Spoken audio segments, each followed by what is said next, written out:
Chris Amodeo. I'm an Advanced Rolfer in my 36th year of practice.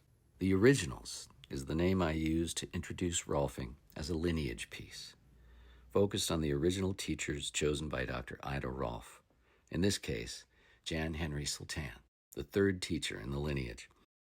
My hope is that we as Rolfers remain inspired and the culture at large catches an expanded glimpse of what Rolfing really is.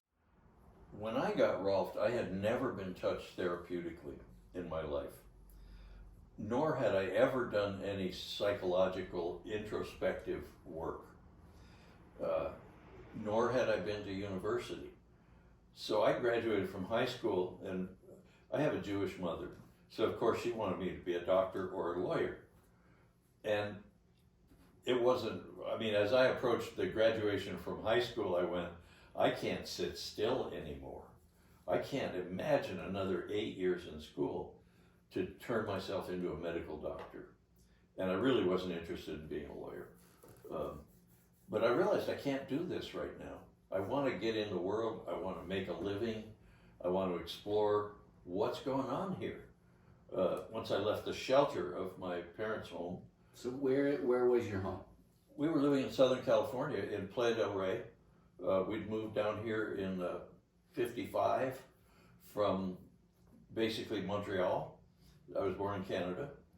My dad got work down here in California, and we moved right here. So I ended up living in a beach town, Playa del Rey, where I could look out from my backyard. I could see the beach, and it was like a magnet for me. And what year is this? 55. Okay. So I was just 12. I was born in 42. Mm-hmm. So I was 12-ish. And, I could swim. So I started going in the ocean a lot. Pretty soon I was body surfing. And then I got the idea that I'd like to surf. Now, there weren't really that many surfers around then. So I made my first surfboard in my junior high school wood shop. And yes, we had shop in those days. Did your shop teacher have a missing finger? He should have. Right. But he was a cool guy. And I told him, he said, what's your project going to be? You have 2 semesters to do it, school year. Right. And I said, I'd like to build a surfboard.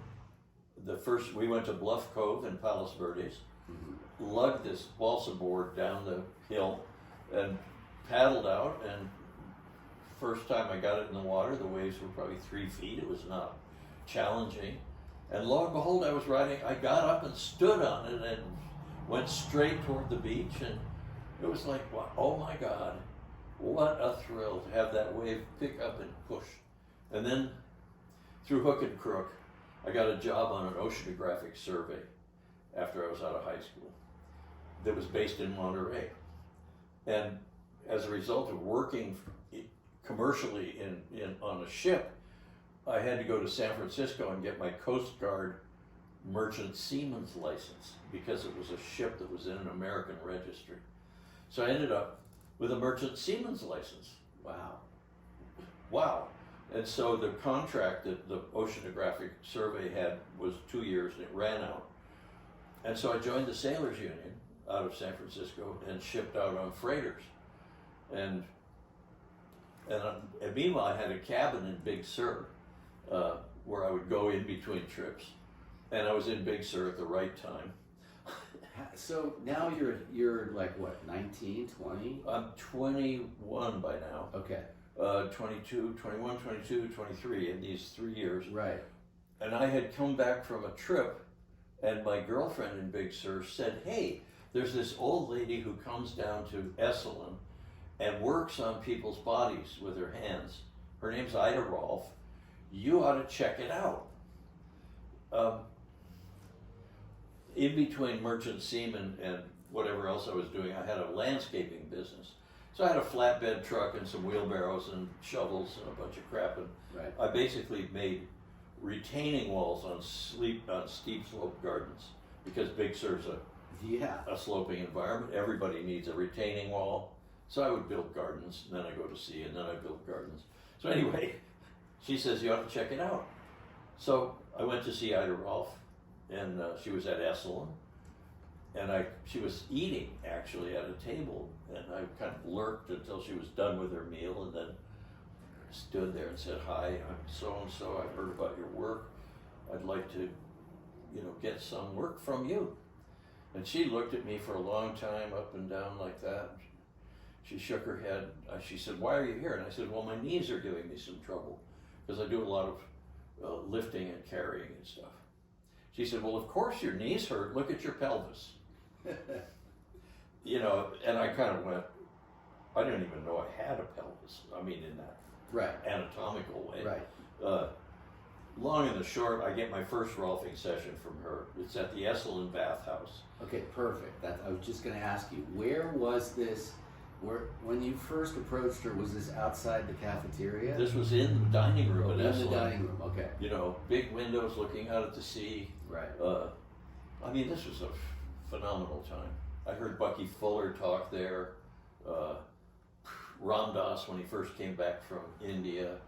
There's a lot of cultural stuff going on. Abe Maslow came through. So was this like 67, 66, or? Yeah, it was, probably 65 by then. Okay.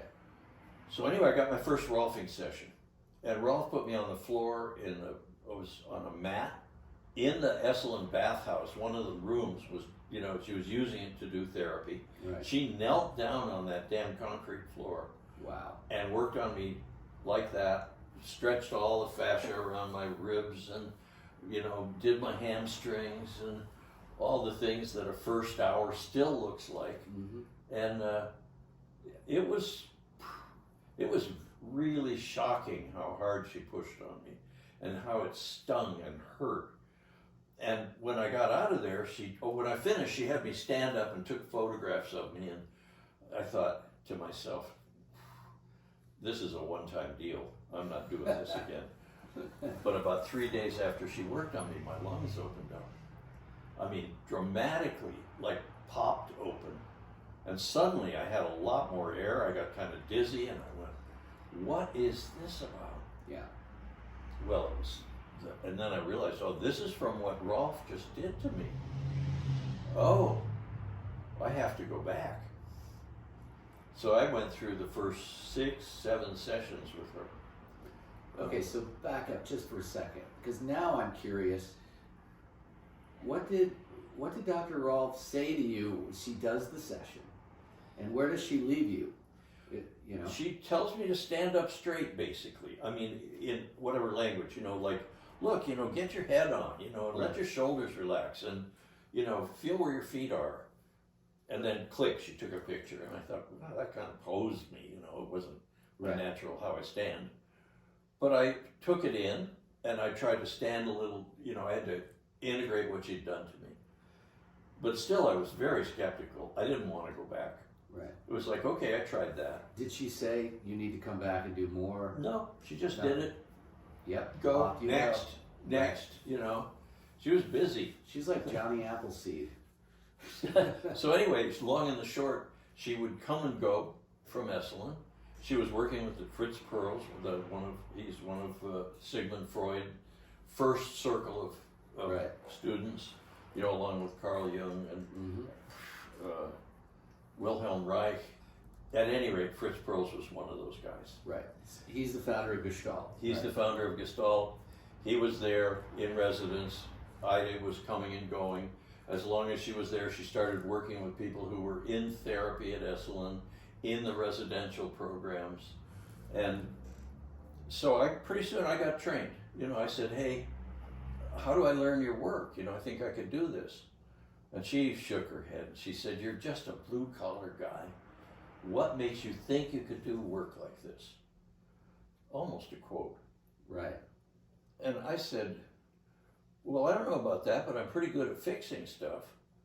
I mean, I'm an engineer in the merchant marine as well as a deckhand. I work in the engine department. I know how things go together. Right. Long and the short, she says, go to massage school, get a massage license so you can legally touch people, and come back. So it took me a little more than a year. She was in and out of town. I got my last sessions from Peter Melchior, who had just graduated from her training. He was a good friend of mine. So Peter He'd already been trained. He had just graduated. He was living on the property at Esalen, and he was my friend. He finished up my last 3 sessions. Then I went into the Rolfing training. I showed Ida my diploma from the Pomona School of Massage here in LA, Right. and my California massage license. And she looked at those. She said, "Okay, I'm starting a training in end of the year. Be there." And Dick Price was one of the 2 principals at Esalen. Michael Murphy and Dick Price kind of collaborated. Dick Price paid Ida for me to go to her training because I didn't have the money. And he said, in return, I want you to be on the staff here, available to treat people in our programs. So it was I got paid for it, but he wanted me to commit to being there. That was my payback for it. Right. So Dick Price sponsored me to become a Rolfer. And then I graduated, and Peter and there was what was called the Esalen residential program. People would come for 3 months, immersion psychotherapy, massage, Tai Chi. Jia Fu Feng was teaching Tai Chi. And so Peter and I were assigned to Rolf the Esalen residential attendees. And then Peter and I had the bright idea. I said, why don't we trade sessions? I'll do 1, you do 2, I do 3, you do 4. And that way we can collaborate and we'll both learn. So we did that. We took a couple of rounds of people through 10 alternate sessions. It was wonderful. I had a full practice coming out of training, and I had Peter Melchior as my training buddy to learn the work. So you couldn't have done better. Yeah. So that was my beginning point there in Esalen, and at some point I decided that I needed to get out of the human potential field, and a couple of friends of mine had moved up to New Mexico, and in conversation, telephone in those days, we actually talked to each other. Mm-hmm. Said, come on up, check it out. So I had a wife and 2 kids at that time. We drove up to New Mexico, spent a week, looked around, and decided we're going to move up here. So we moved from Big Sur to northern New Mexico. What year was this? This was the spring of 70. Okay, so because didn't the Institute move from Esalen the next year in 71? Yep. So Emmett Hutchins had his husband, partner, was an executive at Adolph's Meat Tenderizer, of all things. Of all things. So that was Dick Stenstable. And Dick and Emmett and their partner, Wayne Hackett, all of them moved to Boulder and opened the Rolf Institute office in Boulder, Colorado. So, at that point, I would travel from northern New Mexico. I would go to Colorado to work. I had a practice in Boulder. I had a practice in Houston, Texas, and I had a practice in Prescott, Arizona. So I was duplicating Ida's pattern of come somewhere, treat a bunch of people, leave, go to the next place, and so I moved around like that for the first few years. Then my granddad actually said to me, you're living way out in the country, you're building a profession. He said, you need to get into a population center where you can actually grow your business. My granddad was a smart guy, and I listened, and I said, okay. So I sold the farm where we were living, moved to Santa Fe, bought a house in Santa Fe, and I've lived there for 45 years.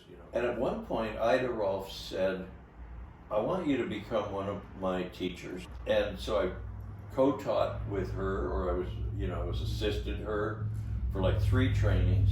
And then she said, you're going to get a solo class. We did a combined class. She taught the advanced, she did the morning lectures. I took the basic trained guys out of the room, and we did our clinic somewhere else, although we met together with Rolf. So she'd lecture like that. I supervised my gang. They graduated, the advanced graduated, And in those days, golly, I mean, Werner Erhard came by the class, and he was the a visiting star. I mean, I was a dedicated student. I had never had a real teacher, and I didn't have Rolf on a pedestal, but I was a dedicated student. Like, I want to learn this stuff that you're teaching, because it's going to be my profession pretty soon.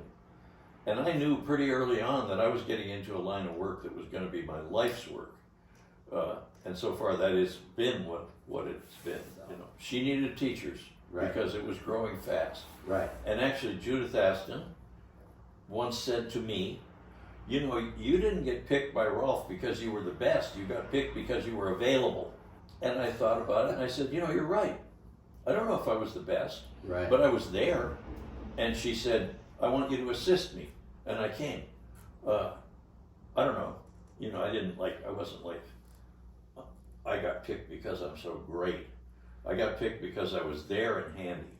And you needed to be somewhat sturdy, emotionally and physically, in all kinds of ways, to kind of move in this group of humans. But I could tell that she was starting to get physically weak, a little harder to get around, a little slower. I would often offer her my arm if I was walking with her and we were going down a step or up some steps. I would just put my hand there and she'd grab it. At one point I made a beautiful cane for her with an ivory top, for her to get around. But she said she asked Peter and Emmett to teach her first post-basic training. They were the first advanced teachers. And then she asked me to join them. So I was the third guy, and that's Peter and Emmett and Jan. Right. We were the first advanced teachers. Right.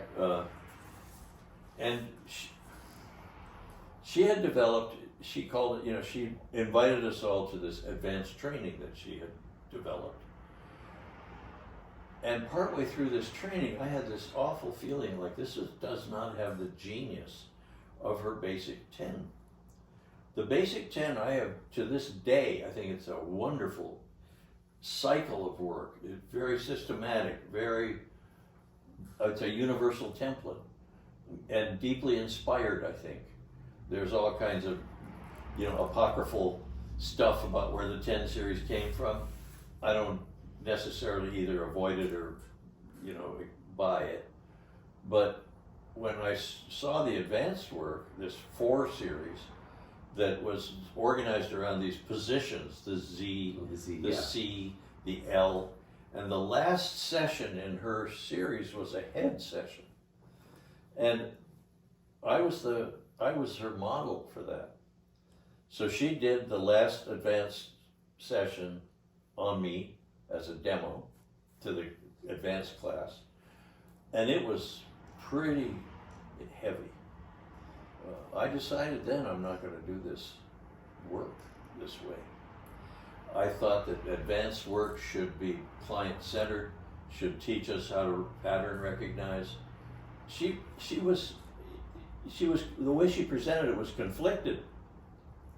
She said clearly and many times, if you're going to take someone past the basic 10, you're going to have to get higher and higher levels of specificity in order to do people any good. That's almost a quote. And I heard her say it like that several times. Then she turns around and gives us this strange formula, ZCL head, and this began to stress my relationship with Emmett Hutchins, who wanted to do exactly what Ida said.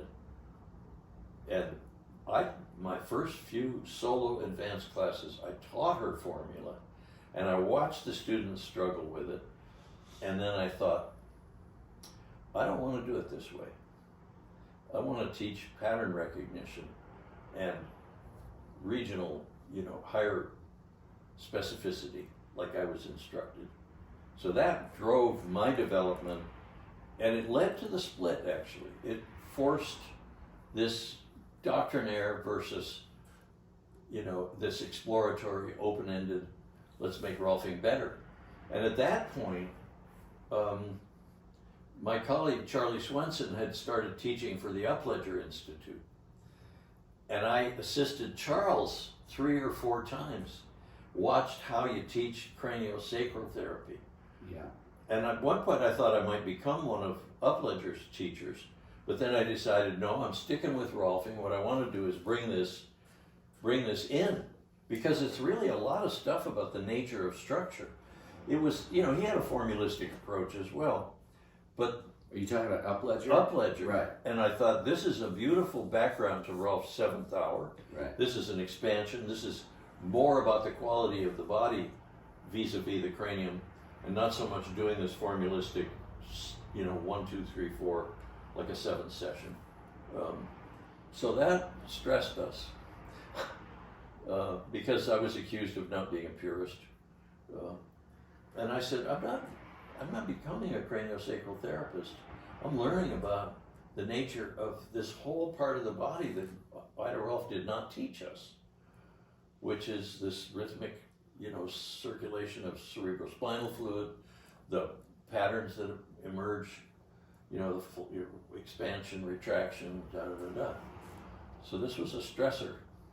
And in a sense, at one point I had this image. I thought, this has happened over and over, where the wake of a founder passing, the next generation splits because of differences in doctrine. This is an old pattern, and I'm not a purist. I'm really curious about the nature of structure. I'm not interested in repeating this formula over and over and over again and not understanding it. In fact, if I'm going to teach it, I have to know a lot more about the body. I trained during the split. I was in Emmett's last class at the Institute as an auditor. Okay? So those of us in that class were witnessing, we actually could feel the movement of those tectonic plates energetically, and it was quite something. Yeah. This is a telling moment. We were in that advanced class in Big Sur, the first one where, all of us were there together. Peter, Emmett, me, Al Drucker, Will Schutz, Giovanna D'Angelo, Jack Fabius, Jack Downing. I can almost remember everybody, but we were all there together. And I came back from lunch one day, we were in Big Sur. Mm-hmm. So I came back into the classroom a little bit early, and right on the chair beside where she sat was a copy of The Cranial Bowl, Will Sutherland's first little book.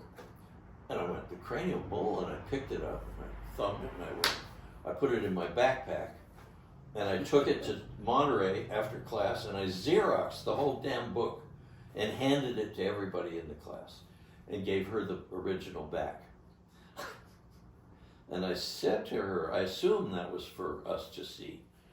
And she said, oh, did I leave that out? Never owned it in a formal way. Right. But I wasn't being covert. I told her what I'd done. That was the beginning. I was just doing my advanced training. And that was the beginning of opening that door that said, oh my God, there's a whole field, a subfield within osteopathy that has raised this to its own discipline. And that was before Upledger blew the doors off and started teaching everybody. So early on, I had the intimation, the roots of Rolfing are diverse. I think that she intended that we know that this was like a contrast to her 7th hour advanced work. Oh, here's the cranial bowl, by the way. The myth is this, that she purposely gave certain information to various teachers so that they would, reading their skill set and their personalities. This is an old story, Chris. It's an old story, I know. Like Swami Yukteswar trained Patabi Joyce. Anyway, he trained his 2 primary students completely different. Right. And then turned them loose and died. And Iyengar. Oh yeah. Iyengar and Patabi Joyce were his two students who he taught different things to. Right. So I think that this pattern was actually also deeper than this, you know, and so yes, I don't know if Rolf intended to do that with me, Peter, Emmett. It was clear that we were very differently skilled. You know, Peter was a poet and you know, a visionary kind of guy. His poetry is beautiful. Absolutely. Umbrellas for a Hard Rain was the first of his books. And Emmett essentially was a metaphysician who, you know, was one of her early students. And then here, I'm the blue collar guy. I'm the bricklayer. You know, I built the temple. You can get in there and do your stuff. Exactly. You I know? built that altar. Yeah, I built it. You know, I dragged the rocks up there. We set the stones. Yeah. So I probably brought a practical application to the work that came with me. Like, I'm curious about how things go together. You know, I rebuilt the engines in my early cars. I worked in a wrecking yard when I was in high school. You know, we'd have an engine up on a block, we'd put rings, rod bearings, put it back in the car, take it away. It was second nature. It wasn't like I developed this special. I was interested in it. I played with that. You know, just, I was kind of a greaser. So, not a hoodie greaser. I just like to fool around with machinery, you know. Right. So Rolfing then came second nature. Yes, it's the same stuff, you know, things fit together, there's a nature to it. Here's a story, I may have told this before. Because at one point I was managing the janitor staff at Esalen. We were the people who cleaned up after the seminars, you know, like literally changed the linens, took out the trash, cleaned the fixtures, and Fritz Perls was living in residence at Esalen up on the hill. And he said, I want only Jan to come and clean my apartment. I don't want these other girls to come. So a couple times a week, I'd show up at Fritz's, you know, I'd back my truck up to the thing, I'd pull out the vacuum and the squeegees, and I'd clean, and he would be around. And one day I was in there cleaning, and he was typing. And he stopped and he handed me this sheaf of papers. And he says, I want you to read this and tell me what you think. Okay, so I stopped working, I sat down, he went out on the porch and smoked and looked at the ocean, and I read it. It was like 8 or 10 pages typewritten. And I finished, and he said, what did you get? So I told him what I thought it was, and it was a chapter from In and Out of the Garbage Pail, which was one of his first seminal books. I told him what I thought, and he said, that's good. He said, because you are the common man, and if you can understand this, then it will stand. Wow. Same thing Ida thought about me. Blue collar guy. I don't know if I can train you because you might not be sophisticated enough. Fritz, you're the common man. I had the temerity to say, maybe in the collective, I said, Jan, you're like a walking men's group. I remember the statement. Fritz Perls had a mentee named Bob Hall. Bob Hall was a medical doctor learning, he was also a psychiatrist. And Bob had an encounter group that he ran with all of us who were around the Esalen staff. And we would go once or twice a week and meet in the evening and do, you know, have a hot seat and do our psychological work. And then once in a while he would take us all to Fritz. And Fritz would work with us to check up on Bob Hall and to show Bob how it's done. So we were like a test group for Bob Hall's becoming a Gestalt therapist. This is the early 70s. You're in New Mexico. Yeah. Did you have much interaction with Dr. Rolf in these years?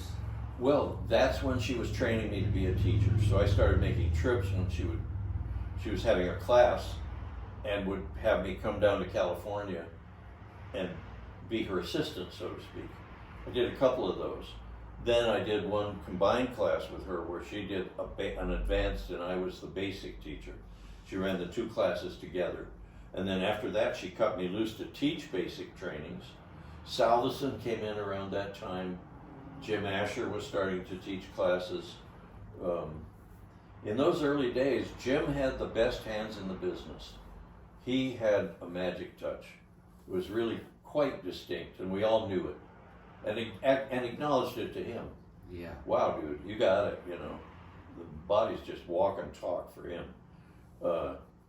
So I was around those classes, but I wasn't living there. I was living in New Mexico. I didn't have another Rolfer for 800 miles in any direction until the boys moved up to Boulder and started the Rolf Institute head office there, and they were running trainings in Boulder. I would go twice a year to teach a basic training in Boulder. Okay, so who are the boys? Peter, Okay. Emmett, or actually Emmett and Dick. Peter lived in Boulder. His wife then began to work for Dick as school director. Susan. Yeah. What was she doing at that point in her life? She was She lived in New Jersey, and she would travel. She was going to Japan. I don't know what she was doing in Japan. Never did know. But she was coming out to teach trainings. She would, Rosemary Fidus was her right-hand woman, would travel with her, get her set up, take care of her. Was Rosemary a Rolfer at the time? Rosemary became a Rolfer. Right. And before becoming a DO. So you would come together at various trainings. Yeah, and like at one point in Boulder, Ida called me, Peter, Emmett, and Dick Demerly together, and Judith Aston, to teach, for like a 3-day with her primary instructors. That was a disaster. That was a freaking disaster. She alienated Judith Aston. She shamed me. She tried to make her son Dick like the big dog. Was he? I'm lost here. Was he a teacher? He was a chiropractor. Okay. She wanted him to become a teacher. Okay. He was skilled with his hands. He was old school Rolfing, like plow and differentiate. Right. He was strong, but he wasn't a new age guy. And then she had some people who were on the East Coast. Bob Toporek was close to her for a while, sponsored her to run a training or two. There was Joseph Heller, who was in our orbit, and then on her deathbed, he went to visit her and tried to get her to sign a contract giving him the rights to Rolfing, right, to the service mark. She didn't give it to him. Thank God that didn't happen. Yeah, well, he went his own way after that. Right. Developed Heller work, and God rest his soul. He died a couple of years ago. Yeah. These are complex things, Chris. I don't know how much of this should be public knowledge, Well, I'm not sure how much of this is. This really, I think, primarily is for posterity, just to kind of long view. It's a long view. It's obviously we have a small collective of people that are remarkably interested in taking a look at this, and specifically through your lens as you remember it and are sharing. So this is a pivotal piece. When the split happened, Ida had already died. Me, Peter, Emmett, Salveson. This is 88 now. This is 88, 89. Yeah. Dick got fired. Dick and Emmett went away and took Peter and Susan with them, and they opened their thing in Hawaii, the Guild for Structural Integration. Right. And my feeling was that, now we're going to be able to develop this work because we don't have the anchor of Emmett's conservatism making us so wrong to try and step outside of the recipe and understand the body better. And so we thought, okay, let's grow. Let's differentiate. I've been at one point, just before the split, Julian Silverman, who was friend of the family at that point, got us together and tried to make us, me, Peter, Emmett, sort of clear our differences so that we could make the container big enough for all of us. And we all said, yes, let's do that. And then, bam, away it went. So we weren't able to contain our differences, and we weren't able to integrate the differences. And so we split. And it wrecked our community. It was really, really hard. Yeah, it was tough. You can still, I mean, to this day, people will, talk about it. I think that split really kept us from having Rolfing enter the mainstream more. Like, we should have been at the level of chiropractic at least. This is the mind-boggling thing. Yeah. It's remarkable what we're able to accomplish with the relatively small amount of time that we go through an educational process. And I had never experienced any, I come up from traditional education. To me, when someone said, what's it like? I said, it's one of the most fascinating processes, becoming a Rolfer. It's like a Montessori school for grown-ups. It's like you're doing your own therapy at the same time. This is a very, very interesting microcosm that we exist in. After the split, I'm not sure the exact dates, but I became faculty chair for about 4 years. And I proposed to my colleagues, and this is Neil Powers, Emmett, Peter, I said, you guys, if we're going to really put this thing on the map, we need to go to a 2-year school. We got to stop the traveling show and the 6-week wonders and turning out people who aren't really trained well enough to do what we tell them to do. That we give them a very rough template and say, go work. But in fact, we could turn out a much higher level graduate if we had them for longer. If we had control of the anatomy, the physiology, the development of touch, learning the recipe, learning more about the nature of structure, let's make a real school. No way. No way. No, we're not going to do that. And it was pretty much everybody. But that's what I thought back then. That this magical thing that, part of the reason Ida was able to teach us like that was her charisma was so strong that she could carry us along. And then I felt, okay, I don't have Ida's charisma, I don't have a flower in my hair and 80 years behind me. So I thought we need better training to make Rolfing really credible. Well, the one thing that you never stopped doing was learning.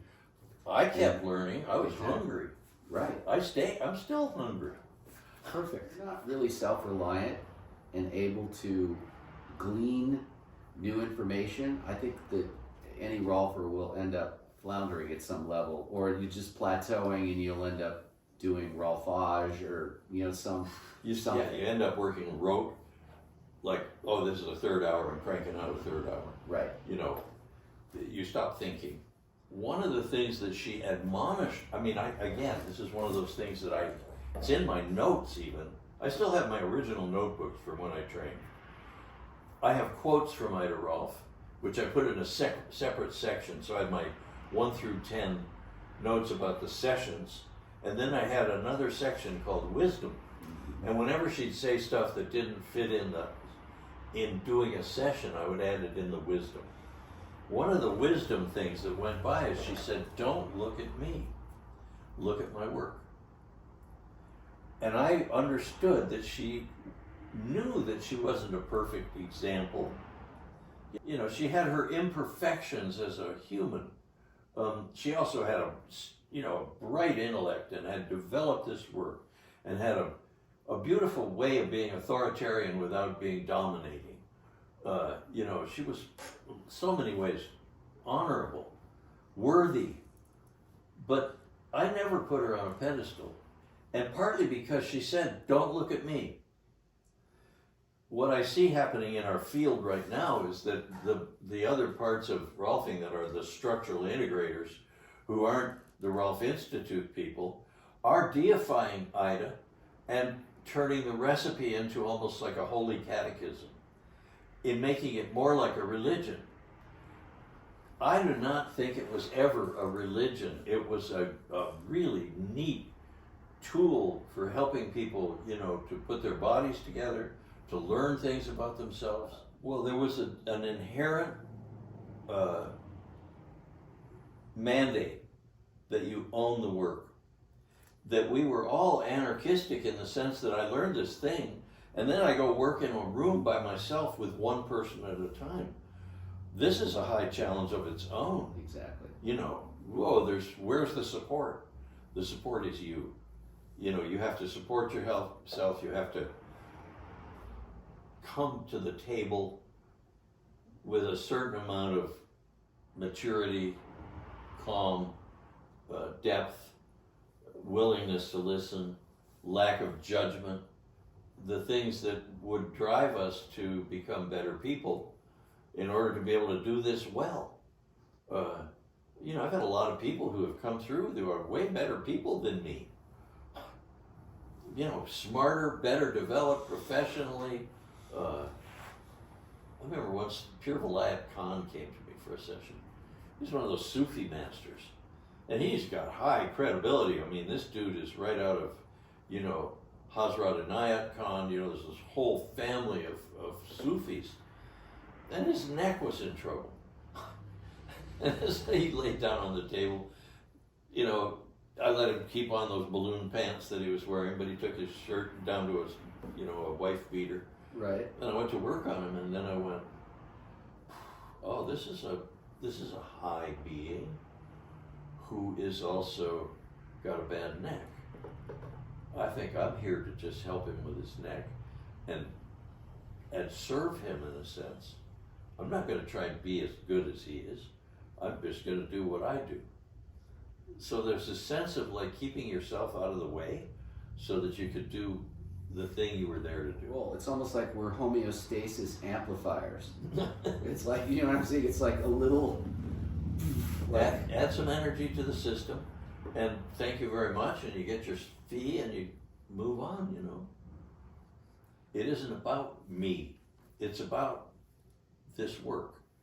And so to this day, I hold that from her, that when I treat people, I mean, I'm there as like a friendly, you know, ally, but what I do isn't about me. It's about delivering the work to them so that they feel better. And more often than not, I hear myself say, I'll be working on someone's back, you know, while they're seated, stretching the erectors. And I will say, this is pure Ida Rolf right now. This is exactly as I learned it from her. Or I'm into somebody's neck a particular way, and I'll say, this is direct from Ida to you. I'm just translating her. And that's how I hold it. I mean, yes, I have expanded. Yes, I've learned more than she taught me. But by God, you know, there is pure Ida Rolf. Do you ever get the feeling when you're working that you really aren't alone? No, I don't think I'm alone. I've been humbled often enough to know I couldn't do this by myself. I ask for guidance from, you know, I'm not a Christian religious person, so I don't hold God and Jesus as my first order of spiritual counsel.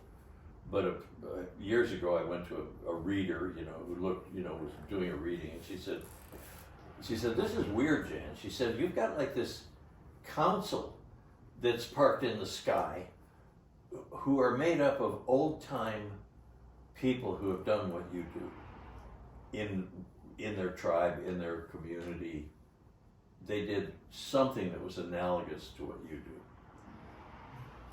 And they are there for you. All you have to do is simply ask for guidance or protection or containment or whatever. And once you acknowledge and engage, they're there with you. So you've had this experience with her while she was alive, while you were her student. You've had a lot more decades with her gone, and you still carry her with you. If people are talking about you, or when I'm gone, when you're gone, if they're still talking about us and they carry us in with them, then that's a form of immortality. It is, and I've thought about this as a larger metaphysical question, you know, not necessarily me and Rolf per se, Right. but how we live on in the memory of the people we touched. And gradually, those people also cross over into, you know, the next zone, and gradually we're forgotten. You know, it may take 2 generations, you know, if we were really good. Right. A little more than that, and it's like, you're in the wind, man, and you're cut loose from this domain. When I think about the Tibetan Tulku tradition, you know, that you would die, and your brother monks would still be in the monastery going, and the spirit is circling and actually hears the song and knows the place. And without that, that spirit then just goes like a leaf in the wind. But when that was a contractual agreement between the living and the dead, and it allowed the person who had died to spiritually come back down to Tibet, to the village, plunk, you know, and the old boys that are going, ba, da, da, oh, he's back. Okay, he's here now. Well, okay, he's over there. He's in that village next to us. Let's give him a little time. And then they take your begging bowl and your chopsticks and your dorji, and they go and they put the stuff on the floor for the infant. And the infant crawls over and picks up bowl, chopsticks, dorji. It's me. Yes. And they're back they've reincarnated formally. And that's called the Tulku tradition. But it's a very interesting marker, you know, that about death and consciousness and reincarnation and a whole thing. Like, they had a science of reincarnation. If you've sat with grandmother medicine in the Amazon, there's a good chance that you'll get a glimpse into what they're talking about in the Tibetan Book of the Dead. Yeah. I mean, that's an entirely different subject. Rolf had her own metaphysics. She was very careful to share about that stuff because she wanted her science to be the thing she was remembered for. Right. You know, and she tried to get some research going and stuff like that. And, you know, the money wasn't there. She chose, you know, she did that project with the cerebral palsy kids. She had a psychic doing readings on the clients, Russell and Bruyere. Oh yeah, that's right. Finally, now the Fascial Research Project and all the stuff about her interest in connective tissue is finally getting real science behind it, and we're able to say, yeah, you know, some of what Ida postulated is actually happening, although the means that it was happening is different than what she postulated. The fact of it happening is real.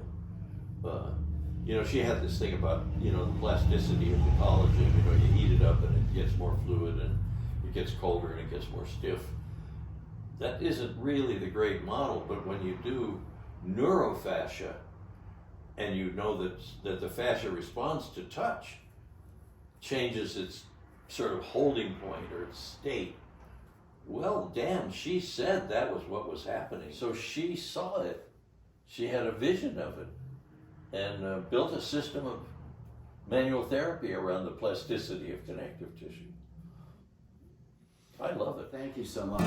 Hey, This was really good. good start. I think the mission I was sent on was to Interview that guy. for memories of Dr. Rolf primarily, and I think we did that. I hope so. Well, I mean, this is your experience with her. yeah. It'll be interesting to hear Salison's piece and Jim's. It's all interesting. Yeah.